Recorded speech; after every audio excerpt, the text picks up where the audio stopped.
Namo Shakyamuni Buddha. So today we continue to discuss about the great concentrations, the four sublime states of the mind that we can focus our mind on to develop those sublime state of the mind. And last time we discussed about the loving kindness, compassion, and appreciative joys. So today we discuss further the appreciative joys. Like last time, we discussed that in order to develop those sublime state of mind, we need to have compassion, loving kindness, and now appreciative joys. They support one another. So with this kind of appreciative joys, has been enjoying the success of others, could transform our negative thoughts or the jealous mind, because as much as we harbor that kind of jealousy, it will be toxic and poison within our mind negatively. So again, it's easy for us to develop the appreciative choice toward our loved ones, our spouse, our parents, our children, our friends. But not easy for us to have this type of attitude toward the one that we may not like or the stranger. So that's why step by step the Buddha laid out the teachings for us to follow. So at first we need to develop this kind of appreciative choice meditation toward three types of people: a person that we respect, our parents, our elders, and our teachers. The second one is the indifferent people. That means the stranger, the one that we don't know. And the last one is the one that we may not like them. So regardless of who they are, whether we like or dislike, or whether we have the neutral attitude toward them, we would need to invoke our thought. May this good person not be separated from the responsibility he attended. So again, we have that wish within our mind. We train our mind to have attitude first. So whenever we see them actually attain some kind of success, we would be delightful for their success. Otherwise, it's easy for us to get back to the negative thought or attitudes. Okay, so it's in the similar ways that we develop our loving kindness and compassion toward other people. There are five unspecified categories, like all beings, all brothers, all creatures, all people, all possessions, individuality. So again, all beings has been regardless of who they are, whether they're small, large, strong, weak, 2 legs, 4 legs, and many legs, and so forth. All brothers has been the one that have their life and consciousness. All creatures, whether it's on air, on the ground, on the waters, all type of people, regardless of race, gender, age, nationality, and so forth. Or possesses individuality, that's mean the one that have life or anything they have. So we consider them, we put them in our consideration of this appreciative choice. And 7 types of people, specifically or women, or men, or noble ones, or who are not nobles one, or devils, celestial beings, or human beings, and all sentient beings in low realms of the system. We spread our mind with those type of people or beings specifically. So here we pray that to define unspecified categories, may all beings not being separated from the responsibility they have attained.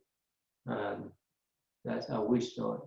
Number 2, may all brothers not be separated from the responsibility they have attained. Number 3, may all creatures not be separated from the responsibility they have attained. Number 4, may all beings not be separated from the responsibility they have attained. Number 5, may all processing individuality not be separated from the responsibility they have attained. So we invoke this kind of appreciative choice toward these 5 unspecified categories of sins.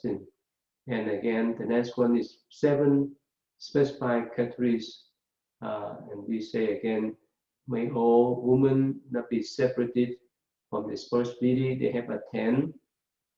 May all men not be separated from the responsibility they have attained. May all noble ones not be separated from the responsibility they have attained. May all who are not noble ones not be separated from the responsibility they have attained. May all devils and celestial beings not be separated from the responsibility they may have attained. May all human beings not be separated from the prosperity they have attained. May all in the lower realms not be separated from this prosperity they have attained. So that's our wish.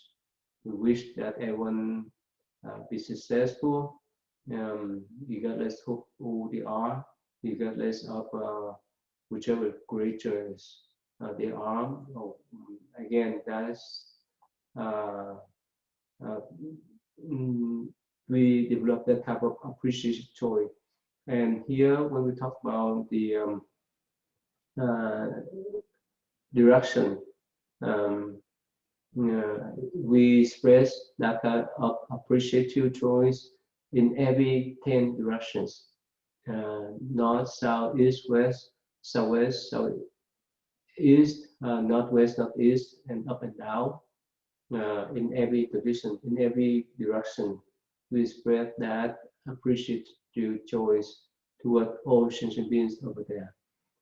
What we have here is to develop this kind of positive mind toward those beings, whether they near or far, whether they are visible, invisible, or wherever they live. So that is the way the Buddha guides us.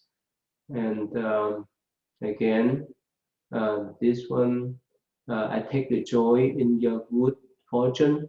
May your happiness continue. So with that type of attitude and positive thought, we wish that they have more successful in their life. They enjoy their good fortune and so forth, so that it would transform our careless mind. And there's many ways.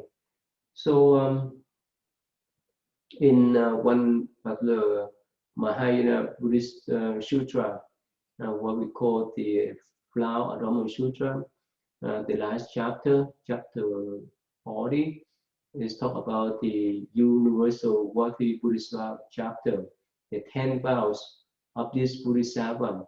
And one of the 10 vows relate to what the topic that we discussed, to enjoy the merit and virtue of others.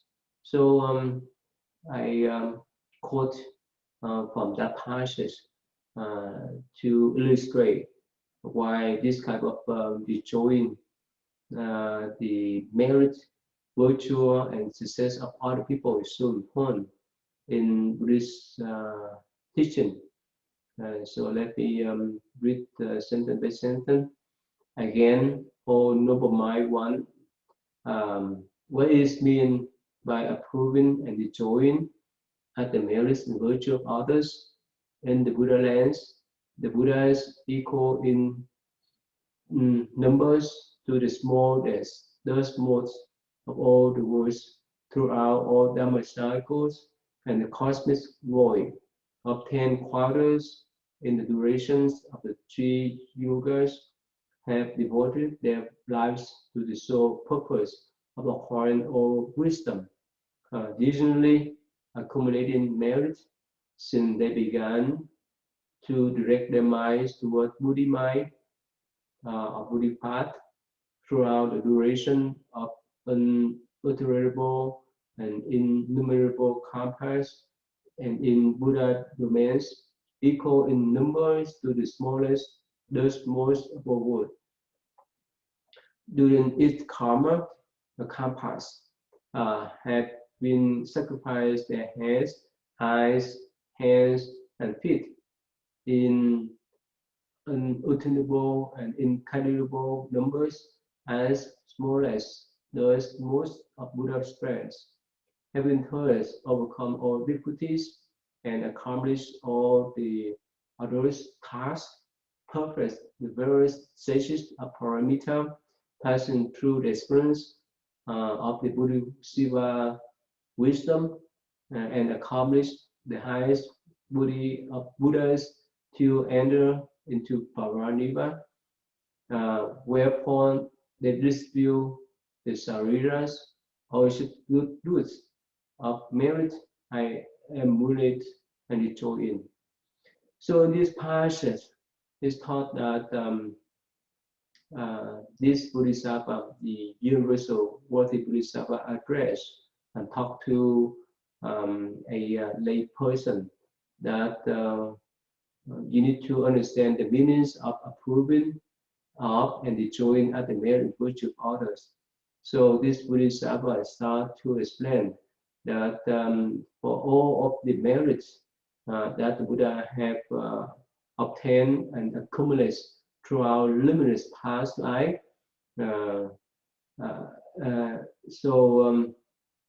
with that kind of merit, that come from how they sacrifice the head, eyes, hands, feet in numerous times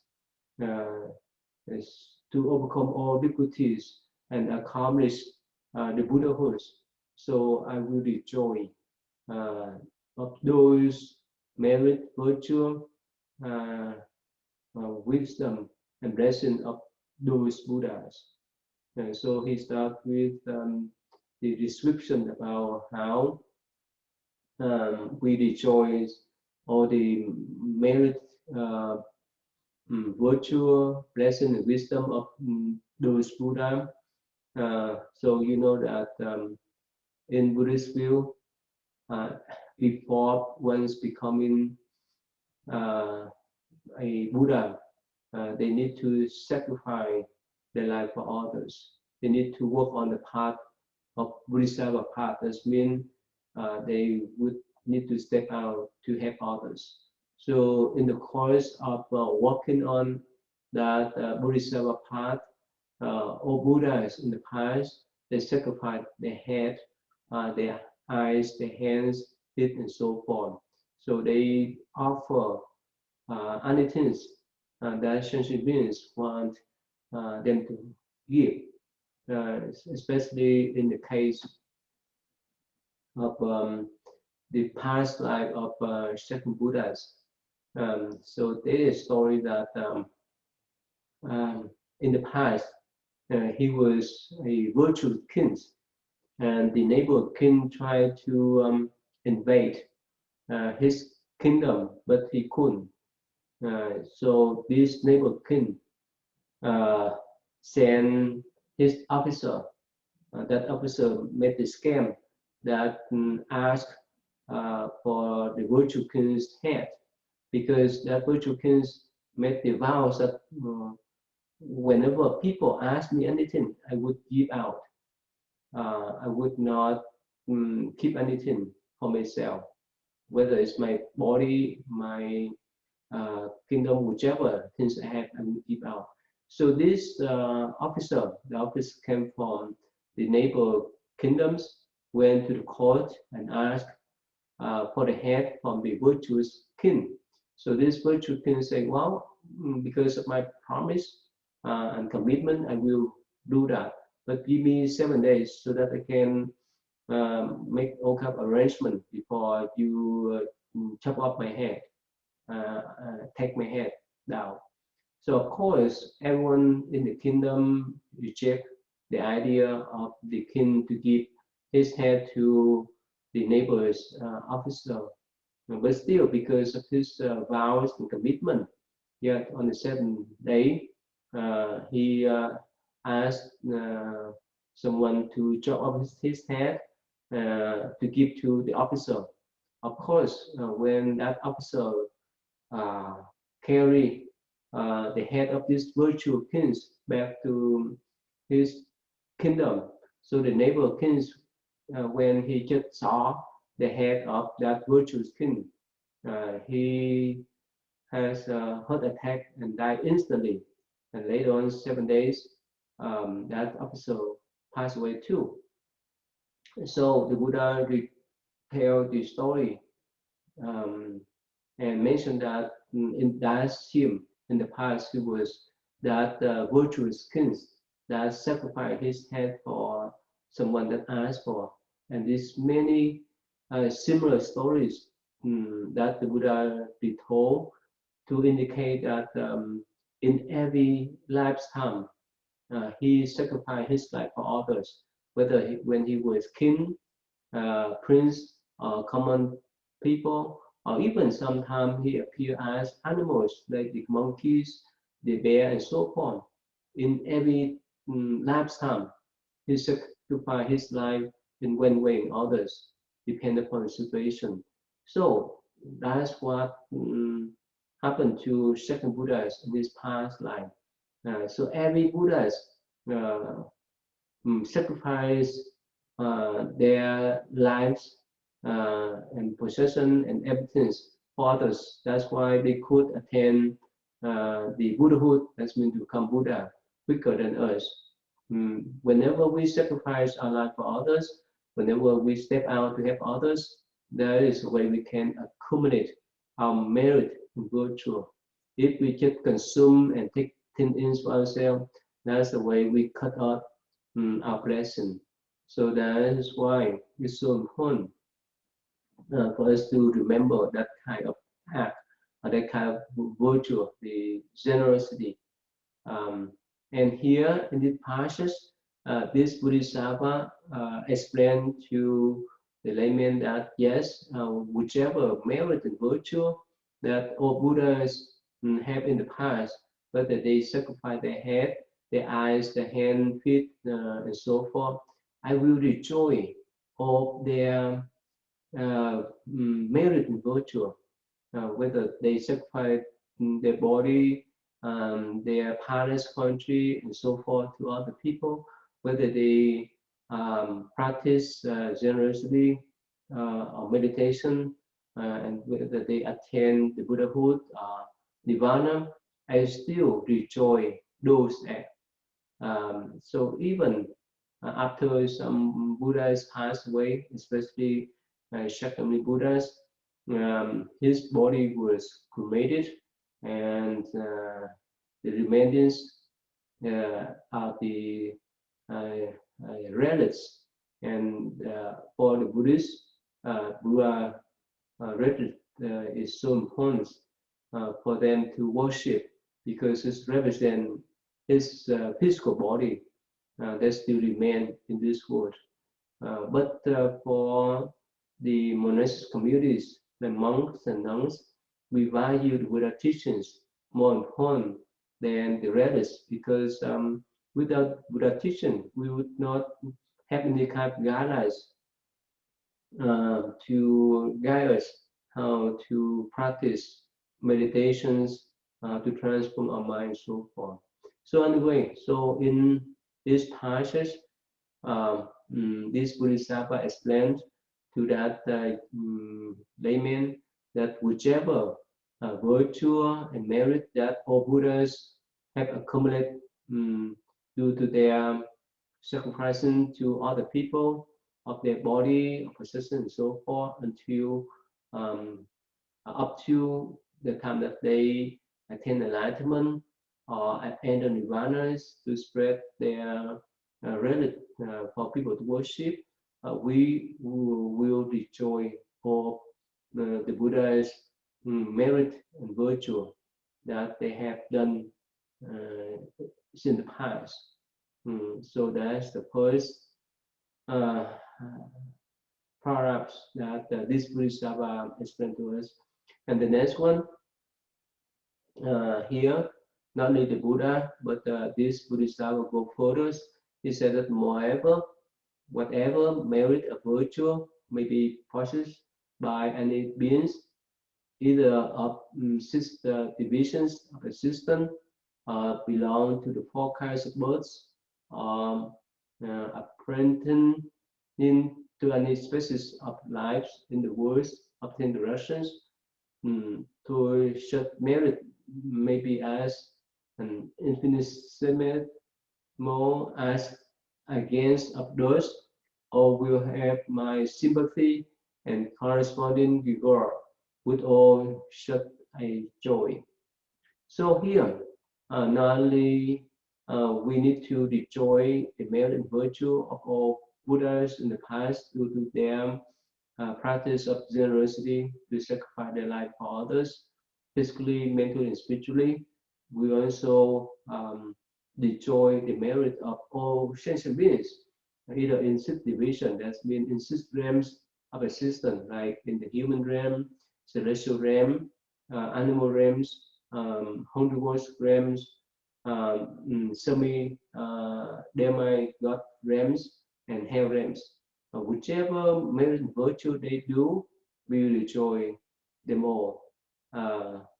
So whether their merit and virtue is small as the grain of dust, we still have the cup of the joy. We still have the cup of appreciative choice to those merit and virtue. For example, let's say when we watch the video clips about how dogs rescue their owners, yeah, we would have the joy of that act. Even they are animals, or the hands spread its wings to protect its cheek, we still enjoy the virtue act of that little animals and so forth. So that's the meanings of enjoying the kindness of others, the success of others, the virtue merit others, so that we can transform our jealousy. And here, the next passage, again, all the Shavakas, the Patriarchal Buddhas, the truly learned ones, and those who are still to be advanced on the path of disciplines, all should are the sense of the 10 quarters and the 3 generations, with whom I rejoice in their merit, if any may be possessed. That means we rejoice in the practice of the self-healer. That means the one who listens to the Buddha teaching directly.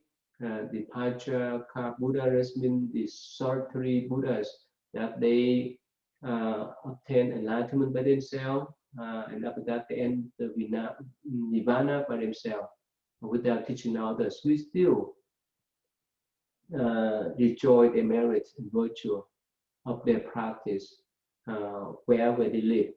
In 10 directions, that means north, south, east, west, and southwest, south, east, northwest, northeast, and up and down. So we enjoy all of their merits. And the next one, all the Buddhist lovers who through infinite self-sacrifice and boundless achievement have overcome all obstacles and having forms the wish to attain the highest goal of Bodhi. With them also I rejoice in their vast merits. So again, these Bodhisattvas who walk on this Bodhisattva path, who aim for the Buddhahood, to become Buddhas, or who overcome all kinds of difficulties and obstruction, we still rejoice in their virtue and merit without any exception. And this is the last passage. Thus, even though the voice of space, together with the states of beings, with the commerce of beings, with the sorrow of beings, to all this be ended, yes, my approval and joy in the merits of our beings will not be ended. Thought succession, thought without interruption in bodily, vocal, and mental this without weariness. Again, O noble mind, what men? What is meant by precision of the Buddhas to set in motion of the wheel of Dharma? It means that I will apply my body, speech, and mental efforts, and verse, experience, mean, and the most skillful methods, earnestly to request the Buddhas to stay the wonderful way of Dharma and so forth. So again, go back to the passage that we just study here that relate to the rejoin the merit and virtue of all Buddhas, Bodhisattva, Arhat, solitary Buddhas, so forth. And even we need to rejoin all the merits and virtue, blessing of all sentient beings, whether they are humans, celestial beings, animals, and so forth. And so, in the points that whenever we see whether people or even animals, if they done any kind of good deeds, if they are successful in their life, we need to invoke that kind of thought, the appreciative joy or the rejoin the merit and virtue of those sentient beings without any kind of jealousy, so that we develop the loving kindness and compassion toward them easily. So again, so these are the teachings that belong to the Mahayana traditions, that we need to expand our visions, we expand our views, we expand our compassion, especially in this case, we spend our appreciative joys toward all kind of sentient beings, whether they in the lower realm existence, whether they're in the hell, in the ghostly realms, in the animal realms, in the human realms, celestial realm, even in the realm of Bodhisattva, Arhat, and Buddha. So whoever great blessing, merit, and virtue, we have that appreciative joy. We rejoice in their merit, in their blessing, in their success, in their endeavors, and so forth. So with that in mind, it's easy for us to expand our mind vastly. It's easy for us to develop this kind of connection with all people, all sentient beings, whether it's visible and invisible. So that's the whole idea of destroying the merit and virtue of others that relate to our daily lives. So whenever we see people that work with us, work for us, the people that we either serve them or support them, or even a stranger, or even the one that have some conflicts with us.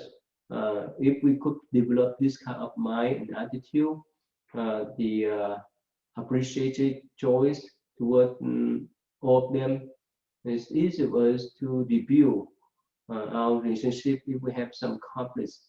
And of course, it's easy for us to enhance the relationship with those we have strong bonds of supporting each other. And we would follow the example of the Buddhas and Bodhisattvas who have sacrificed their life for others and who have attained the Buddhahood or who have attained nirvanas. So that's the whole purpose. And so again, the whole purpose of having the appreciative choice or the join the merit of other people is to transform our own jealousy. And on the top of that, we would follow the examples of those Buddhas, Bodhisattvas, and Arhat, so that we can work on the path of spiritualities to attain enlightenment, to attain Buddhahood, to attain Nirvana, and so forth. So without the appreciative choice or the showing the merit of others, especially the merit, virtue, and blessing and wisdom of Buddhas, Bodhisattvas, it's not easy for us to follow their footsteps.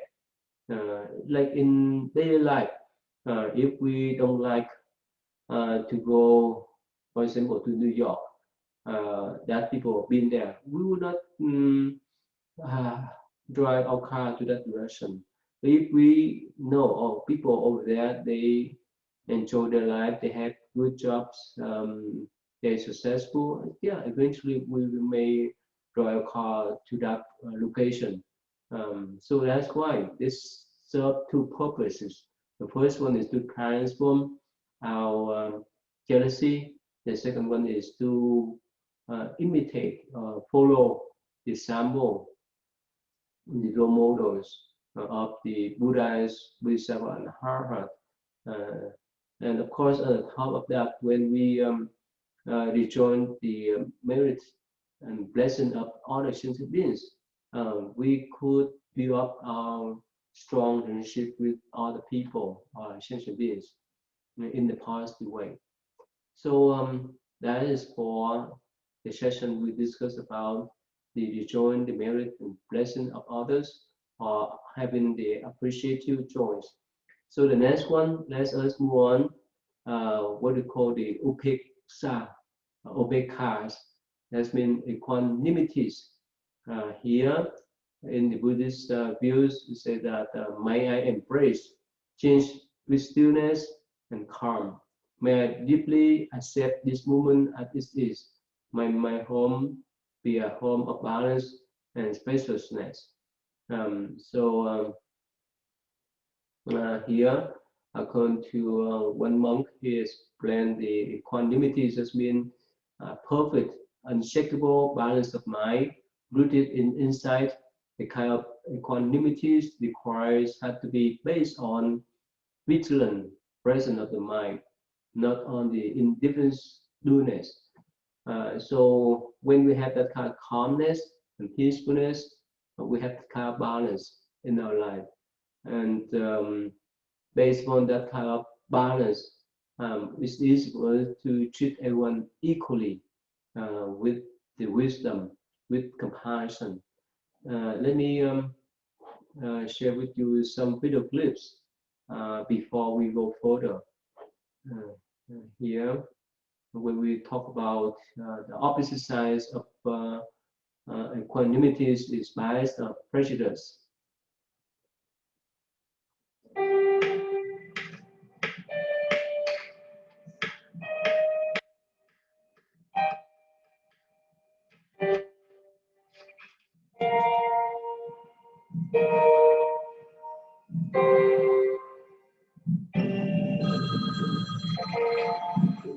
Hi, Mom, it's me. I got in trouble again in school today. Hi, this is Miss Jones again. I'm finding your son very disruptive in class, more so than other students. I feel like the teacher doesn't like me. Other kids do bad things, but they don't get in trouble. He's defiant and shows a real lack of respect for any structure or authority. I hate school because the teachers are always mean to me and I don't feel like I'm learning anything. I'm really concerned about his behavior. I'm always getting in trouble for what I didn't do. We're going to have to adopt a zero tolerance policy, young man. School keeps calling my mother and she gets really, really mad at me. What is going on? You better I explain. feel like the whole world is turned up against me. It doesn't like me anymore. There are days I get up and I just decide I'm not going to school. And we go to the park. Like everybody's always telling me I'm not worth anything, so what's the point of trying? I know the cops are watching us, but we just hope we don't get caught. Your son's absences are a problem. They will definitely affect his grade point average. I don't feel safe in my class anymore. Should I assume you're unprepared again today? I would always eventually get picked on by the teacher who makes examples of me. I feel really singled out and I just try to avoid people because every time I look, somebody's always talking about me. Oh, she's always getting in trouble. But I started fighting more because nobody wants to hang on around the troublemaker. The only time I have real friends is when I'm on the block. So that's where I'll stay.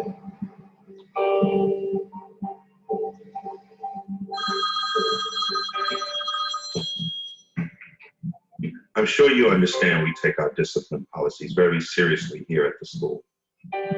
What are we going to do about your son?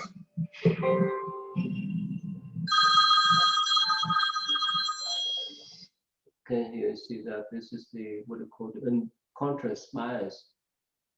So in this video clips, is demonstrate the boys thought that he was prejudice, and here the message they say African American and Latino students are expected at a rate 2 times greater than the white one. So that's just the him bias and process bias. Okay, another video clips I want to show you this.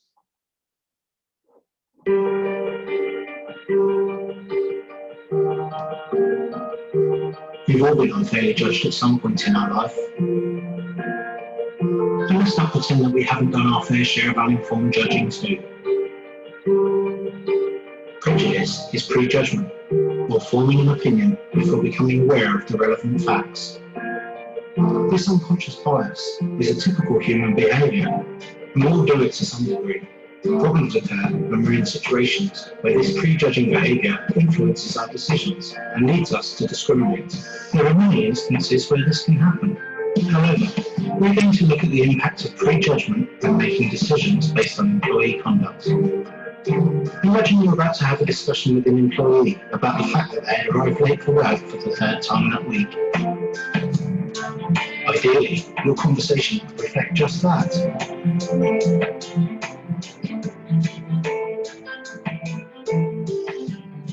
The problem is, you already have a few prejudged thoughts about Bob and about lateness in general.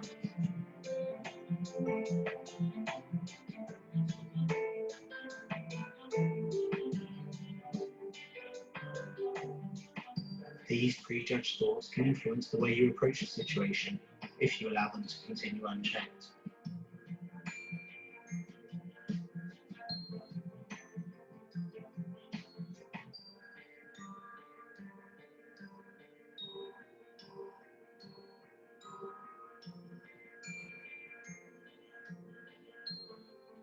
So you can see.